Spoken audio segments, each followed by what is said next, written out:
So we got a new Teenage Mutant Ninja Turtles movie. I was able to check it out over the weekend, so let's talk about it. Now, before going into this movie, I have been a Ninja Turtles fan since the 90s movies. Like, those are my ultimate favorite Ninja Turtles movies. So I've been a fan since those movies. I watched those movies as a kid. So going into this movie, I was a little cautious on how they will exactly do this movie, how this movie will actually turn out. And I gotta say, when it comes to this new iteration of the Ninja Turtles, I gotta say they didn't do too bad of a job. The 90s movies will always be my favorite, but I think when it comes to like a new iteration of Ninja Turtles, these ones actually do a pretty good job of capturing some of those things. I gotta say, this is probably the most teenagery, if that's even a word, teenagery or teenage Ninja Turtles we ever gotten. Like, this is legit teenagers. Everything from like the awkward moments you have as a teenager to the things you liked as a teenager to the way teenagers are nowadays. This one is definitely a modernized take on the Mutant Ninja Turtles, to where it's so many pop culture references in today's age. Like, there's so many references to the way pop culture is nowadays, and a lot of this generation, this newer generation that we have of kids and teenagers, would definitely recognize a lot of the pop culture references in here. But like I said, with them having the voice actors be actual teenagers, it actually does kind of help. And like I said, this is probably the most teenager like Ninja Turtles we have ever gotten. And speaking on to like how these are like legit actual teenagers, moving on to Splinter. Splinter was, I gotta say, the relationship between Splinter and the Ninja Turtles. I gotta say, this is probably the most authentic, normal dad teenager relationship I've seen in a Ninja Turtles movie. Like, the way that Splinter is trying to relate to his sons, is trying to be kind of cool in a sense with his sons, to where you get all those awkward moments that a dad usually has with their children, especially when it comes to like a teenager age.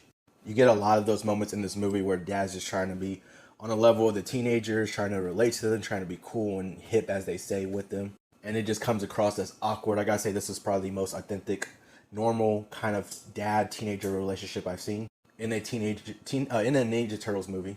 But honestly, with Jackie Chan voicing Splinter was actually pretty cool. He actually has a couple of badass scenes in here also, and you can kind of tell how Jackie Chan kind of influenced the character of Splinter with some of the fight scenes he has in here. When it comes to the character, basically the main villain of the movie, Superfly, voiced by Ice Cube, I gotta say was outstanding in this. Really enjoyed the character, and just hearing Ice Cube's voice, the way he's voicing the character, and just sounds so pretty cool and sounds pretty awesome. Having Ice Cube voice this character, and just the way the villain plays out throughout the movie, where the villain is just taking it out on the human world and all that, and just sticks to his guns on just being evil and taking out his pain on the human world. And we have an inclusion of a lot of older recognizable Ninja Turtle villains in here, where they have the mutants. A lot of those characters come out in here, like Bebop and Rocksteady, Mando Gecko, and a lot of other ones. And like I said, voice acting all around for those characters was really well done. The one thing I will say though is we don't really get enough individual time with them. They're like, since there's so many, and they're just like there, and it's like we don't really get too much of individual time with each mutant, each villainous character. So a lot of the times in the movie they feel like background characters. So in future movies it'll be like kind of interesting, kind of nice to see in future movies if they sort of get their more moments to shine in here. I gotta say, when it comes to the soundtrack in this movie, this movie has a great soundtrack, especially with different scenes, like in fight scenes and different things like that. It has a great soundtrack. A lot of older reference music in this soundtrack. So really, the older generations will be able to have fun with that and be able to recognize those music. And I think the animation all around was great. The way that they're able to do this animation, and then especially when it came to one part of the movie where it's like fight scenes and stuff like that, and the way they're able to switch around fight scenes, and just overall the animation in this movie, I think is a really interesting, unique aspect of animation, and they did a really great job with this animation. A lot of people compare it to Spider-Verse, and I can see why they would compare it to Spider-Verse, but this one is really sort of an animation on its own, different animation on its own, and honestly, it's a really interesting kind of unique animation that they do. I will say though, it's like kind of a couple things here and there. It just feels a little wonky, to where it's like a lot of the, like, especially when it comes to different things and like humans in this movie, a lot of the animation just looked a little off, a little weird at times. Like, the humans looked a little misshapen sometimes, and even other stuff like cars and trucks and stuff like that look misshapen with this animation. But other than that, all around the animation looked great.